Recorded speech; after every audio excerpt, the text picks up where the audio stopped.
Assalamualaikum warahmatullahi wabarakatuh. Ada empat nasihat dari Rasulullah kepada sahabat Abi Dzar Al-Ghifari, salah satu sahabat yang terkemuka di antara sahabat-sahabat Rasulullah yang lain, di mana Rasulullah mengatakan, "Ya Aba Dzar, jaddidis safinah fa innal bahra 'amiq wa khuziz zada kamila fa inna safara ba'id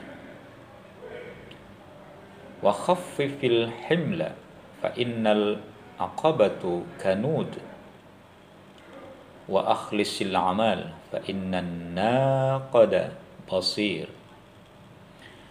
Kata Rasulullah, "Hai Abi Dzar," dalam nasihat tersebut Rasulullah mengatakan 4 hal. Yang pertama, perbaharuilah kapalmu karena laut itu dalam.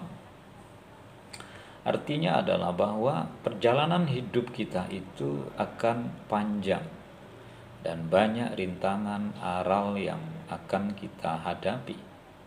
Sehingga ketika kita memasuki kehidupan ini dengan bahtera kehidupan itu, yang perlu kita lakukan adalah dengan menyiapkan perahu atau bahtera yang baik. Persiapan yang baik dalam kehidupan kita itu adalah ilmu dan iman. Karena dengan ilmu dan iman itu akan membawa keselamatan kita untuk hidup di dunia kita dan kehidupan kita di akhirat kelak.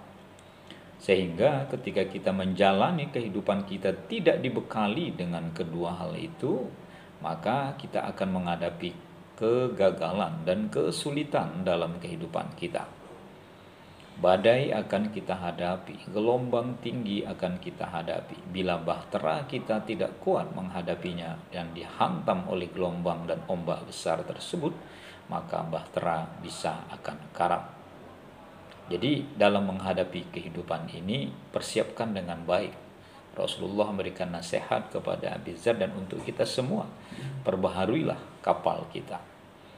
Kalau ada yang bocor segera kita tambal, kalau ada yang kurang baik kita perbaiki, kalau ada yang belum sempurna kita sempurnakan, supaya dalam menghadapi menjalani kehidupan ini kita menjalaninya dengan baik. Lalu yang kedua adalah ambillah bekal yang cukup karena perjalanannya jauh. Perjalanan kita ke akhirat itu adalah perjalanan yang memakan waktu. Kita tidak tahu kesempatan hidup yang Allah berikan kepada kita berapa lama. Sehingga ketika kita menjalani kehidupan yang jauh itu, ya, kita harus membawa bekal yang cukup. Maka bekal yang cukup itulah yang akan membawa kita nanti sampai ke tujuan. Bila kita ke tujuan itu tidak membawa bekal yang cukup, maka kita bisa kelaparan di jalan. Atau kita bisa tidak sampai ke tujuan kita tersebut. Maka bekal itu tentu sangat menentukan bagi kita.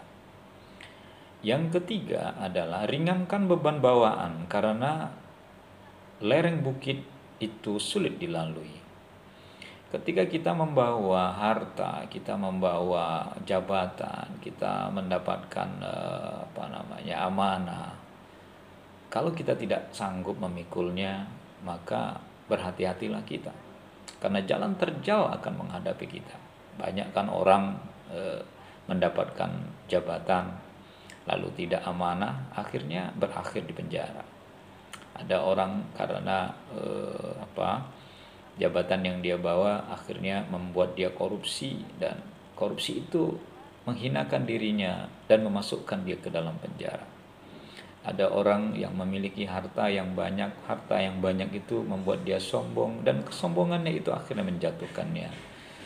Karena itu maka bawaan kita sesuaikan dengan kondisi kita. Kalau kita tidak kuat dengan amanah yang diberikan, maka kita jangan paksakan diri kita membawa beban yang berat.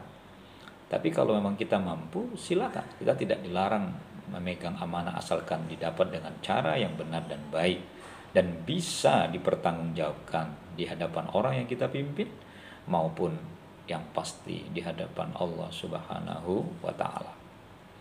Lalu yang terakhir, dan ikhlaslah beramal karena Allah Maha teliti.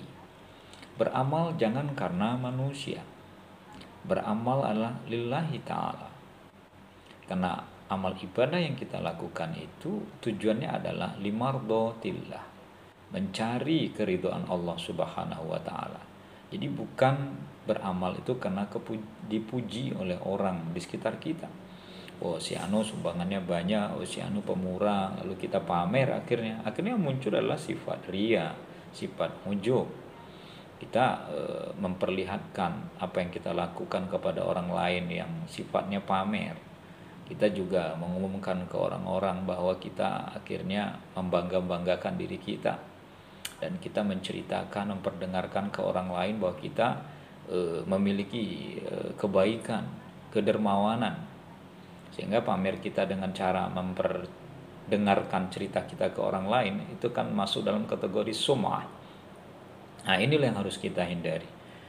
Ya, ketika kita beribadah, ketika kita melakukan sebuah kebaikan, maka lakukanlah kebaikan itu penuh dengan keikhlasan.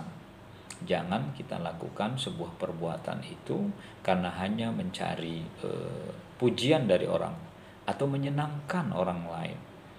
Begitu juga kita dalam bekerja. Bekerjalah kita dengan tupoksinya, ya. Jangan kita bekerja karena harus mendapat pujian dari teman, dari atasan. Karena kalau kita bekerja dengan baik, tanpa kita mempamerkan, tanpa kita menceritakan kebaikan kita dalam bekerja, orang akan menilai, ya. Orang akan melihat sendiri. Sehingga kerja kita bukan karena berharap pujian orang lain, tetapi kita bekerja secara profesional sesuai dengan tugas dan tanggung jawab kita, tanpa berharap orang lain akan memujinya. Sehingga ketika kita bekerja dan hasilnya baik, orang tahu bahwa hasilnya maksimal dan sesuai dengan yang diharapkan, tanpa kita harus meminta pujian, mereka akan mengapresiasinya. Saudara-saudara sekalian, saya kira apa yang disampaikan oleh Rasulullah, khusus nasihat kepada Abi Dzar dan tentu juga umumnya kepada kita umatnya, sangat baik untuk kita cermati dan kita ambil hikmahnya.